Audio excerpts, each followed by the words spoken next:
हं? नमस्कार. आज आपण महाराष्ट्रातील एका ज्वलंत विषयावरती बोलणार आहोत, आपल्याशी संवाद साधणार आहोत. सध्या शेतकऱ्यांनी संप करावा अशा प्रकारची काही लोकांनी भूमिका घेतलेली आहे.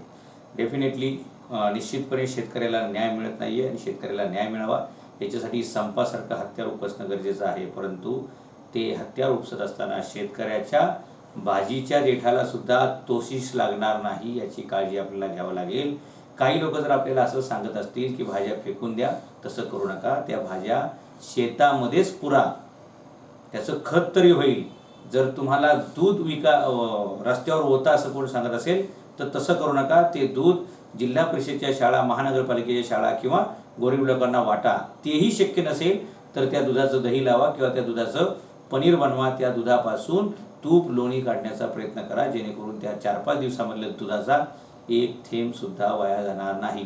याच प्रकारे आपल्या शेतामध्ये टोमॅटो असेल, आपल्या शेतामध्ये इतर काही नाशिवंत वस्तू असतील ज्या आत्ता बाजारात आपण न्यायची आवश्यकता आहे, त्या जास्तीत जास्त कशा होल्ड करता येतील याची आपण काळजी घ्या, जेणेकरून आपल्याला मार्केटवरती प्रभाव टाकता येईल. सप्लाय जर थांबवली, आपण पुरवठा थांबवला तर मागणी वाढणार आहे आणि मागणी वाढली की आपोआप आपल्या वस्तूला भाव मिळतो आणि म्हणून आपण ती सप्लाय कशी कमीत कमी करता येईल याची काळजी घेऊया. पण त्याचवेळी आपलं नुकसान शून्य होईल, आपलं नुकसान कमीत कमी होईल या दिशेनं शेतकऱ्यांनी प्रयत्न केले पाहिजेत. शेतकऱ्यांच्या रूपाने, शेतकऱ्यांचे कपडे घालून जर कोणी आंदोलन करून गाड्या तोडत असतील, रस्ते बंद करत असतील, तोडफोड करत असतील तर कृपया आपण ह्या लोकांना अजिबात थारा देऊ नका, कारण हे आपले मित्र असू शकत नाहीत.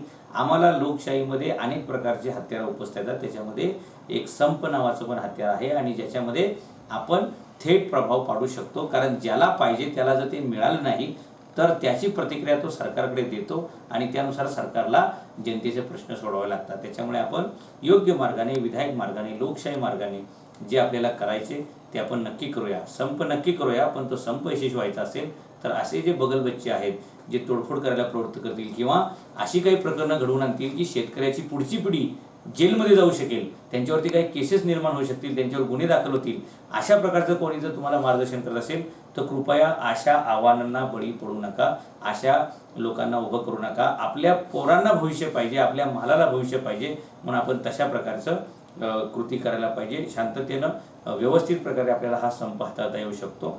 आपण शेतामध्ये पिकलेला माल हा कष्टाने पिकवलेला आहे, तो रस्त्यावर फेकून द्यायचा नाही.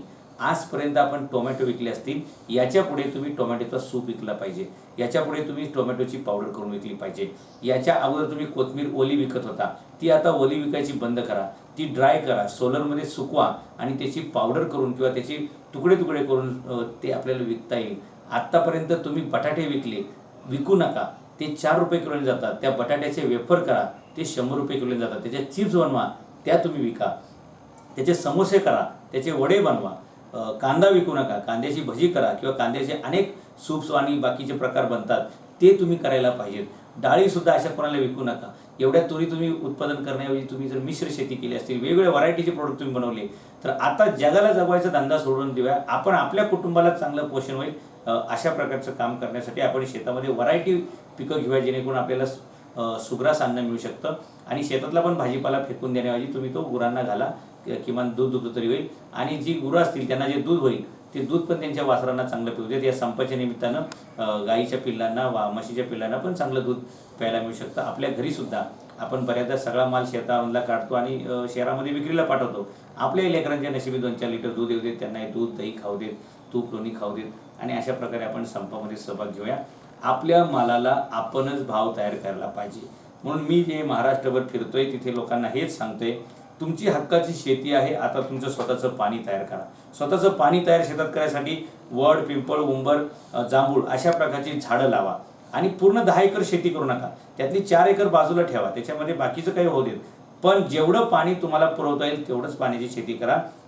स्वतःची जमीन, स्वतःचं पाणी, स्वतःचं मार्केट, स्वतःचा कस्टमर, ह्या 4 स्टेप जर आपण उचलल्या तर शेतकरी राजा स्वतःचा भाव स्वतः ठरवू शकतो. आणि मला वाटतं इथून पुढे आपण याच भूमिकेने गेलं पाहिजे. आपली शेती, आपलं पाणी, आपला कस्टमर, आपलं मार्केट आणि मग 5वा मुद्दा आपण म्हणू तीच किंमत आपल्या वस्तूला मिळू शकते. आणि म्हणून आता शेतकऱ्यांनी शेती करायची, पण त्यांच्या मुलांनी करायची नाही. त्यांच्या मुलांनी फक्त मार्केटिंगकडे लक्ष द्यायचं. वडिलांनी तिकडे गावाला पिकवायचं आणि शहरामध्ये मुलांनी विकायचं, मोठ्या भावाने तिकडे पिकवायचं, इकडे छोट्या भावाने विकायचं. अशा प्रकारे आम्ही जर कामाचं विभाजन केलं तर नक्की आपण आपल्या महाराष्ट्राचं गोकुळ करू शकतो. शेतकऱ्याला चांगले दिवस येऊ शकतील आणि अशा प्रकारेच आपण वाटचाल केली तर आपल्या मालाला भाव मिळेल आणि आपल्याला चांगलं उज्ज्वल भवितव्य मिळेल. त्या दिशेने जाण्यासाठी आम्ही महाराष्ट्रभर अशा प्रकारची मार्गदर्शन शिबिरं घेतोय. जिथे ते तुम्हाला गरज पडेल आमच्या मार्गदर्शनाची आम्हाला बोलवा. आम्ही आमच्या वेळ बघून तिथे येऊ आणि शेतकऱ्याचे अडीअडचणी, शेतकऱ्याचे हे दुःख, शेतकऱ्याचे हे प्रश्न सोडवण्याचा प्रयत्न करू. शेतकरी म्हणजे या देशात कोणीतरी अफवा पसरवली आहे. गेली 65 वर्षे ती अफवा चालली आणि ती अफवा अशी आहे की भारत हा कृषीप्रधान देश आहे आणि ह्या खुल्या समजुतीला आपण बळी पडून शेतकरी राजा आहे, अमुक आहे, तमुक आहे असं पुढे लोक म्हणतात. लक्षात ठेवा, तुम्ही राजा होऊ नये म्हणून या देशामध्ये राजकारण चाललं जातं. शेतीवरती इन्कम टॅक्स का ठेवलेला नसतोय? कारण शेतीत तुम्हाला उत्पन्नच होणार नाही याची त्यांनी काळजी घेतलेली असते. एक वेळ टॅक्स लावला तरी चालेल, पण पहिले उत्पन्न तर होऊ देत आणि म्हणून तुम्ही स्वतःचं उत्पन्न स्वतः तयार करा. कुठलाही पक्ष, कुठलाही पुढारी आपला उद्धार करेल याच्यावर अवलंबून राहू नका. आपलं स्वतःचं भवितव्य स्वतःच घडवा आणि आपल्या पुढच्या पिढीच्या भवितव्यासाठी स्वावलंबी जीवन हाच मार्ग आहे आणि त्या दिशेने आपण जायला पाहिजे असं मला वाटतं. आमचा हा व्हिडिओ आवडला असेल तर नक्की पुढे पाठवा, लोकांना शेअर करा, आमचं चॅनल सबस्क्राईब करा आणि जास्तीत जास्त तरुणांना हे मार्गदर्शन घेण्यासाठी प्रवृत्त करा.